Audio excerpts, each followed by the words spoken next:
আসসালামু আলাইকুম প্রিয় শিক্ষার্থী বন্ধুরা, তোমরা যারা নবম এবং দশম শ্রেণীতে পড়ছো এবং মানবিক বিভাগ ও ব্যবসা শিক্ষা শাখায় রয়েছো, তোমাদের বিজ্ঞান বইয়ের প্রথম অধ্যায় থেকে কিছু গুরুত্বপূর্ণ সৃজনশীল ক প্রশ্নের উত্তর শেখাবো। চলে যাচ্ছি মূল পড়ায়।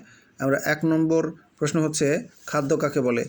যেসব আহার্য বস্তু পুষ্টির দ্বারা জীবদেহের বৃদ্ধি, শক্তি উৎপাদন, রোগ প্রতিরোধ তথা পুষ্টি বৃদ্ধি ও ক্ষয়পূরণ করে তাকে খাদ্য বলে।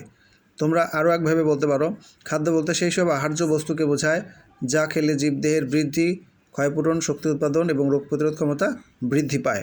পরের প্রশ্ন দেখো, ভরসূচি কাকে বলে? দেহের উচ্চতার সাথে ওজনের সামঞ্জস্য রক্ষা করা সূচককে ভরসূচি বলে। চর্বি কাকে বলে? সম্পৃক্ত ফ্যাটি অ্যাসিড বিশিষ্ট কঠিন স্নেহ পদার্থকে চর্বি বলে। পরের প্রশ্ন, প্লাজমা কাকে বলে? রক্তের তরল অংশকে প্লাজমা বলে। আবারও বলছি, রক্তের তরল অংশকে প্লাজমা বলে। পরের প্রশ্ন হচ্ছে, ভিটামিন কাকে বলে? বিপাক ক্রিয়ার জন্য অপরিহার্য যেসব জৈব রাসায়নিক যৌগ দেহে খুবই অল্প পরিমাণে উপস্থিত থেকে দেহের রোগ প্রতিরোধ ক্ষমতা বৃদ্ধি করে ও বিভিন্ন রাসায়নিক বিক্রিয়ায় উদ্দীপনা যোগায়, সেগুলোকে ভিটামিন বলে। ভিটামিনের আরও একটা সংজ্ঞা আছে, তোমাদেরকে দেখা দিচ্ছি। এই যেখানে ভিটামিনের সংজ্ঞা রয়েছে, খাদ্যে পরিমাণ মতো শর্করা, আমিষ এবং স্নেহ পদার্থ থাকার পরেও জীবের স্বাভাবিক বৃদ্ধি এবং পুষ্টির জন্য বিশেষ এক ধরনের খাদ্য উপাদানের প্রয়োজন হয়, ওই খাদ্য উপাদানকে ভিটামিন বলে। টক্সিন কাকে বলে? জীবাণু বা ব্যাকটেরিয়া খাদ্য নষ্ট করে যে বিষাক্ত উপাদানসমূহ উৎপন্ন করে সেগুলোকে টক্সিন বলে। ভরসূচি কী? দেহের উচ্চতার সাথে ওজনের সামঞ্জস্য রক্ষা করার সূচক কী হলো? ভরসূচি। বারবার এই প্রশ্নটা আসে।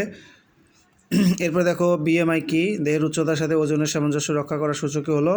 ভরসূচি বা বিএমআই, যেটার পুনরূপ হচ্ছে বডি মাস ইন্ডেক্স। এরপরে শিক্ষার্থী বন্ধুরা, আমরা পড়ব হচ্ছে চর্বি কী? সম্পৃক্ত ফ্যাটি অ্যাসিড বিশিষ্ট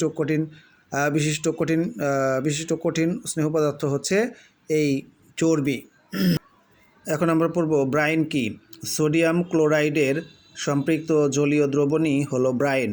আবারও বলছি, সোডিয়াম ক্লোরাইডের সম্পৃক্ত জলীয় দ্রবণই হলো ব্রাইন। এরপরে তোমরা ভিনেগারের সংজ্ঞাটা মুখস্থ করে ফেলবে। ভিনেগার হলো অ্যাসিটিক অ্যাসিডের 5% জলীয় দ্রবণ। পরের প্রশ্ন, সুষম খাদ্য কাকে বলে?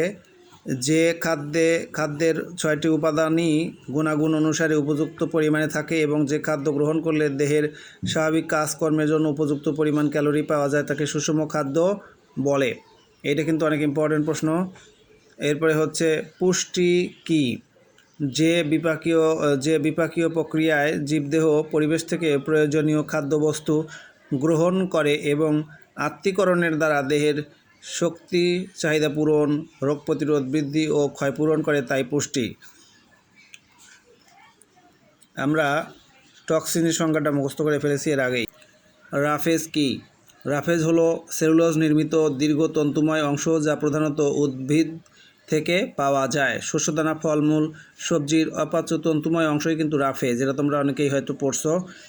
এরপরে দেখো, মনের বিশ্রাম কাকে বলে? মন থেকে সমস্ত উদ্বেগ, দুশ্চিন্তা, অশান্তি একেবারে দূর করে দিয়ে পছন্দ মতো ও স্বস্তিকর কোনো বিষয়ে মনোনিবেশ করাকে মনের বিশ্রাম বলে।